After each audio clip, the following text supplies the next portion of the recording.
Setelah munculnya perbedaan kepentingan dalam keluarga, 3 bersaudara, Rara, Namira, dan Sekar terlibat sengketa atas tanah adat yang masih berada dalam penguasaan ibu mereka.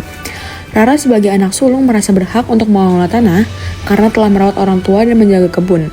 Namira sebagai anak kedua juga menuntut haknya sebagai perempuan untuk memiliki tempat tinggal di atas tanah tersebut. Sementara itu, Sekar sebagai anak bungsu ingin menjual tanah tersebut untuk memenuhi kebutuhan ekonomi yang mendesak. Konflik ini memanas hingga memicu pertengkaran keluarga. Melihat kondisi tersebut, Steffi sebagai mediator bersama Ovel sebagai tetua adat turun tangan dengan berpedoman pada adat Minangkabau, khususnya aturan harta pusaka tinggi, yaitu harta warisan turun-temurun dari garis ibu yang tidak boleh diperjualbelikan dan dimiliki secara kolektif oleh sebuah kaum.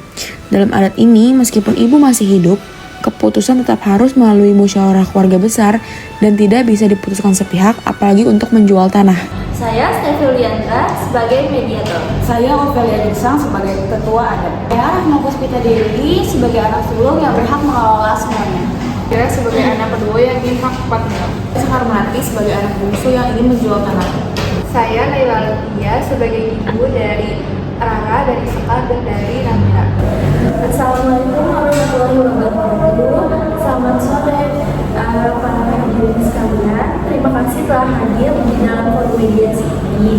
Saya di sini sebagai mediator bukan untuk menengah, tetapi untuk membantu mencari jalan tengah dalam perkara ini agar masalah tanah peninggalan almarhum tidak memecah keluarga.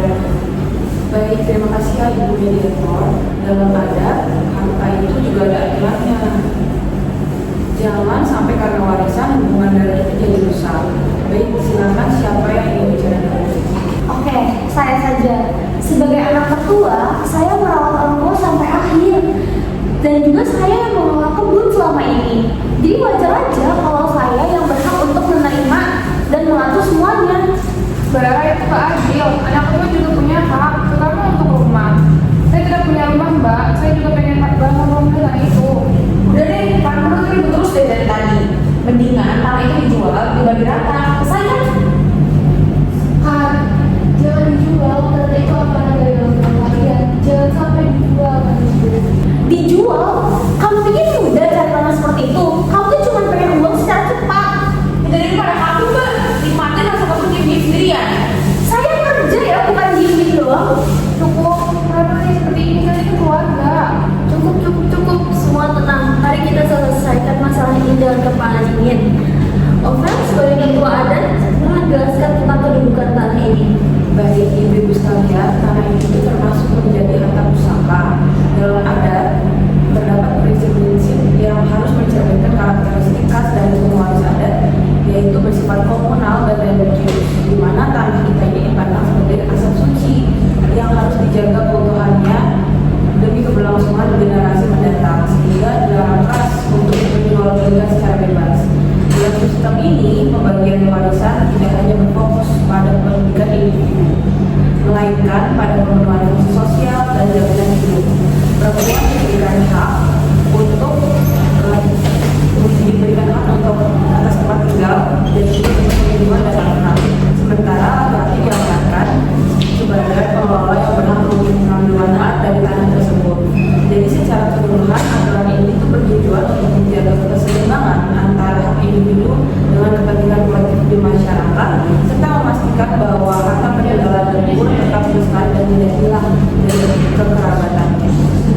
Baik, terima kasih Pak Ovel. Jadi jelas usulan menjual tanah ini tuh sebenarnya tidak sesuai adat.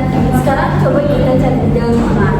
Saya akan mengajukan solusi. Yang pertama, Namira boleh membangun rumah di sebagian tanah. Yang kedua, Rara tetap mengelola kebun. Dan yang terakhir, hasil kebun dibagi secara adil untuk Ibu Nahila, Mbak Rara, Mbak Namira, dan Mbak Sekar. Bagaimana? Kalau dijual, uang habis. Kalau dikelola, kamu dapat penghasilan ke depan untuk kedepannya. Mana yang lebih baik? Ibu hanya ingin kalian dukung. Oke, saya minta maaf. Saya akan terbuka soal hasil kebun. Saya setuju, yang penting saya Oke, kalau gitu aku juga setuju. Aku minta maaf. Baik, untuk ini kita sepakat ya. Tanah tidak dijual, dikelola bersama dan hasilnya akan dibagi rata. Baik, dalam adat mufakat inilah yang paling kuat. Mulai hari ini masalah dialog saya ini. Silakan para pihak bersalaman.